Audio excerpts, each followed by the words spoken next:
Hello friends, नमस्कार।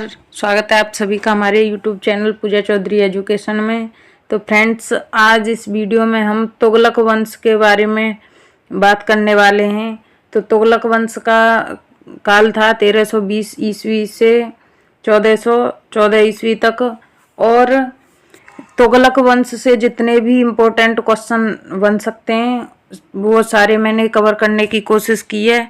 तो friends, video अच्छी लगे तो प्लीज़ वीडियो को लाइक शेयर ज़रूर कर देना और सब्सक्राइब कर देना। तो फ्रेंड्स, चलते हैं पहले क्वेश्चन की ओर। पहला क्वेश्चन है कि 1320 ईस्वी में तुगलक वंश की स्थापना किसके द्वारा की गई थी। तो तुगलक वंश की स्थापना किसने की थी? तो वो थे गयासुद्दीन मोहम्मद तुगलक। गयासुद्दीन मोहम्मद तुगलक, जिनको गाजी मलिक भी कहा जाता था। ठीक है। सल्तनत काल में नहरों का निर्माण तथा डाक व्यवस्था का आरंभ करने वाला प्रथम सुल्तान कौन था? तो डाक व्यवस्था की शुरुआत किसने की थी? गयासुद्दीन तुगलक ने। ठीक है। और नहरों का निर्माण भी किसने किया था? गयासुद्दीन तुगलक ने। अगला क्वेश्चन है, किस सूफी संत के साथ गयासुद्दीन तुगलक के अच्छे संबंध नहीं थे? तो वो कौन से सूफी संत थे जिनके साथ गयासुद्दीन तुगलक के अच्छे संबंध नहीं थे? तो वो थे निजामुद्दीन औलिया। कौन थे? निजामुद्दीन औलिया। ये कुछ फैक्ट दे रखा है। बंगाल अभियान से लौटते समय गयासुद्दीन तुगलक ने आदेश दिया था कि उसके दिल्ली पहुंचने से पहले ही औलिया दिल्ली छोड़ दें। उन्हें वो नापसंद करते थे निजामुद्दीन औलिया को, इसलिए उन्होंने बंगाल अभियान से लौटते समय ही उन आदेश दे दिया था कि उनके लौटने से पहले निजामुद्दीन औलिया दिल्ली छोड़ दे। इसी संदर्भ में निजामुद्दीन औलिया ने सुल्तान के विषय में कहा था कि दिल्ली अभी दूर है। तो निजामुद्दीन औलिया ने क्या जवाब दिया था? कि दिल्ली अभी दूर है, हनूज दिल्ली दूर अस्त। ठीक है। आगे है, दिल्ली सल्तनत का सर्वाधिक विद्वान सुल्तान कौन था? तो दिल्ली सल्तनत का जो सबसे अधिक विद्वान सुल्तान कौन सा था? तो वो था मोहम्मद बिन तुगलक। कौन था? मोहम्मद बिन तुगलक। ये मोहम्मद बिन तुगलक के प्रमुख कार्य दे रखे हैं, क्या क्या कार्य किए थे मोहम्मद बिन तुगलक ने। ठीक है। पहला क्या था? पहला था कि राजधानी परिवर्तन। उसने क्या किया था? राजधानी परिवर्तन किया था 1326 से 1327 ईस्वी में। तुगलक ने देवगिरी का नाम दौलताबाद रखकर उसे सल्तनत की राजधानी बनाया।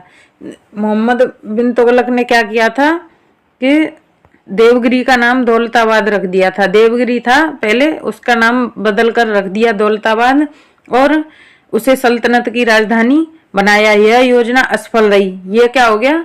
ये योजना उनकी असफल हो गई और 1335 ईस्वी में पुनः दिल्ली को राजधानी बनाया गया। देवगिरी को पहले दौलताबाद नाम रखकर वो राजधानी बनाई, लेकिन वो राजधानी नहीं बन पाई। इस वजह से ही फिर 1335 ईस्वी में दोबारा से दिल्ली को ही राजधानी बनाया। ठीक है। दूसरी योजना थी दोआब में कर वृद्धि। दूसरी क्या योजना थी उनकी? दोआब में कर वृद्धि। इसकी विशेषता थी कि यह योजना भी, ये क्या हो गई, ये भी असफल रही, क्योंकि 1327-28 ईस्वी में उस समय वहां अकाल पड़ जाने के कारण जनता कर नहीं दे सकी। ये जो दोआब में कर वृद्धि करी थी, ये क्या हो गया कि उस समय अकाल पड़ गया, तो अकाल पड़ने के कारण जनता कर नहीं दे सकी, तो ये योजना भी उनकी असफल हो गई। तीसरी योजना थी सांकेतिक मुद्रा का प्रचलन। तीसरी योजना कौन सी चलाई थी? 1330 में चलाई थी सांकेतिक मुद्रा का प्रचलन। तो इसमें क्या था कि चांदी की कमी का सामना करने के लिए सांकेतिक मुद्रा का प्रचलन किया गया, किंतु नियंत्रण के अभाव में यह योजना भी असफल रही।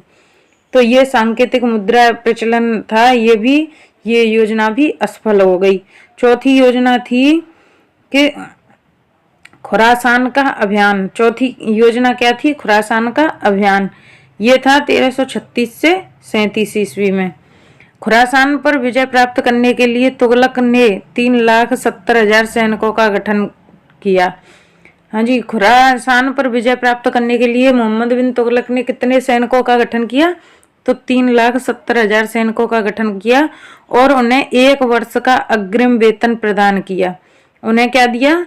1 वर्ष का वेतन पहले ही दे दिया, अग्रिम पहले ही दे दिया। 5वीं योजना थी कराचिल अभियान। 5वीं योजना कौन सी थी? कराचिल अभियान। इसमें क्या था? तुगलक ने खुसरो मलिक के नेतृत्व में 1 लाख सैनिकों को भेजा, किंतु मौसमी दशा खराब होने के कारण यह योजना भी असफल रही। ये कराचिल अभियान था, ये 1337-38 में था और ये योजना भी इनकी असफल रही। ठीक है, आगे है। अगला क्वेश्चन है, कृषि के विकास हेतु अमीर कोही नामक नया विभाग किस सुल्तान द्वारा प्रारंभ किया गया था? तो कृषि के जो विकास के लिए एक नया विभाग प्रारंभ किया था, तो वो उसका नाम क्या था? अमीर ए कोही। क्या नाम था? अमीर ए कोही। और ये प्रारंभ किसने किया था? तो ये प्रारंभ किया था मोहम्मद बिन तुगलक ने। किसने? मोहम्मद बिन तुगलक ने। भारत में सर्वप्रथम सांकेतिक मुद्रा का प्रचलन किसके शासनकाल में हुआ? तो ये हुआ था सांकेतिक मुद्रा का प्रचलन मोहम्मद बिन तुगलक के शासनकाल में। ठीक है। मोरक्को निवासी इब्न बतूता। ये इब्न बतूता कहाँ का निवासी था? तो ये था मोरक्को का निवासी। ठीक है। ये किसके शासनकाल में भारत आया था? तो ये आया था मोहम्मद बिन तुगलक के शासनकाल में। कब आया था? 1333 ईस्वी में। कब आया था? 1333 ईस्वी में। अगला क्वेश्चन है, रेहला नामक पुस्तक का रचनाकार कौन था? तो ये जो रेहला नामक पुस्तक लिखी थी, ये किसने लिखी थी? इब्न बतूता ने। किसने लिखी थी? इब्न बतूता ने। इब्न बतूता कहाँ का निवासी था? तो ये मोरक्को का निवासी था। मोहम्मद बिन तुगलक के काल में ही सल्तनत से विद्रोह कर 1336 ईस्वी में हरिहर एवं बुक्का ने विजयनगर तथा 1347 ईस्वी में हसन गंगू ने बहमनी साम्राज्य की स्थापना की।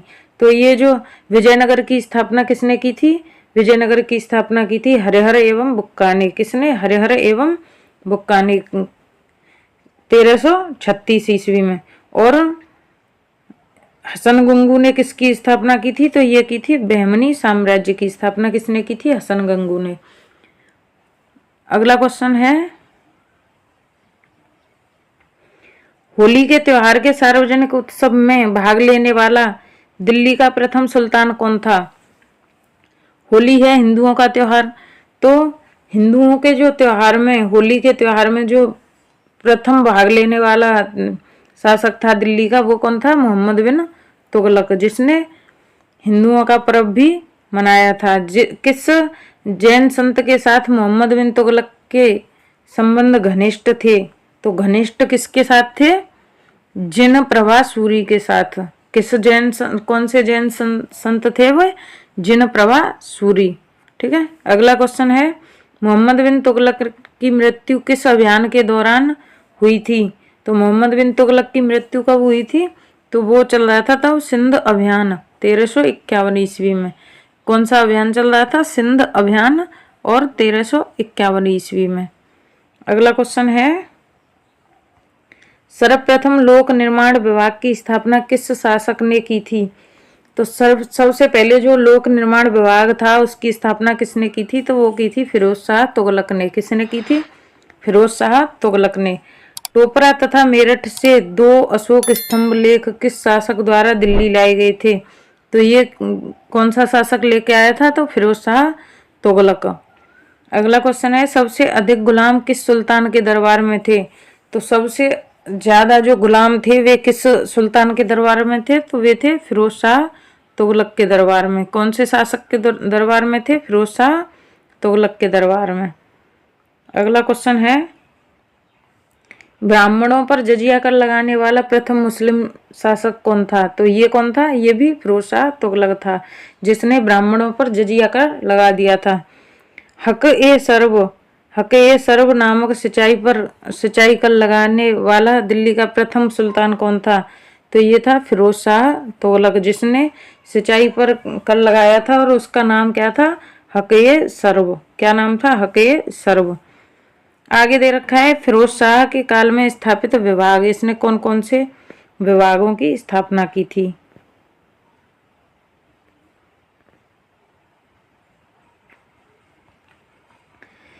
इसने फिरोज शाह ने क्या बनाया था, दीवाने बंदगान विभाग की स्थापना की थी। ये क्या था, दीवाने बंदगान किस लिए बनाया था, तो ये बनाया था दासों की देखरेख के लिए। किस लिए बनाया था दीवाने बंदगान, दासों की देखरेख करने के लिए, ठीक है। अगला विभाग बनाया था दीवान ए इस्तेहाक। क्या बनाया था, दीवान ए इस्तेहाक। ये किस लिए बनाया था, तो ये बनाया था पेंशन देने के लिए। ये किस लिए था, दीवान ए इस्तेहाक, पेंशन देने के लिए। अगला विभाग क्या बनाया था, दीवान ए खैराज। क्या बनाया था, दीवान ए खैराज। ये था असहाय लोगों की मदद करने के लिए, ठीक है। तो इसने ये विभागों की स्थापना की फिरोज शाह ने। और दिल्ली सल्तनत के तुगलक वंश का अंतिम शासक कौन था, तो अंतिम शासक था नासिरुद्दीन महमूद। कौन था, नासिरुद्दीन महमूद था, ठीक है। और ये नोट है, नासिरुद्दीन महमूद के शासनकाल में मध्य एशिया के महान सेनानायक तैमूर ने वर्ष 1398 में भारत पर आक्रमण किया था। तो ये जो सेनानायक तैमूर था, इसने नासिरुद्दीन महमूद के शासनकाल में 1398 ईस्वी में भारत पर आक्रमण किया था। तो फ्रेंड्स, ये थे सभी जो जितने भी इस वंश से रिलेटेड महत्वपूर्ण क्वेश्चन थे, वो मैंने सारे कवर करने की कोशिश की है। तो फ्रेंड्स, अगर वीडियो अच्छी लगी हो तो वीडियो को लाइक कर देना और चैनल को सब्सक्राइब कर लेना। फ्रेंड्स, बहुत मेहनत लगती है एक वीडियो तैयार करने में, बहुत ज़्यादा। फ़ोन से कोई लैपटॉप वगैरह की सुविधा तो है नहीं, तो इस वजह से फ़ोन से वीडियो बनाने में बहुत मेहनत लगती है। तो प्लीज़ सब्सक्राइब करने में एक भी पैसा नहीं लगता है, प्लीज़ एक सब्सक्राइब ज़रूर करें। So thank you.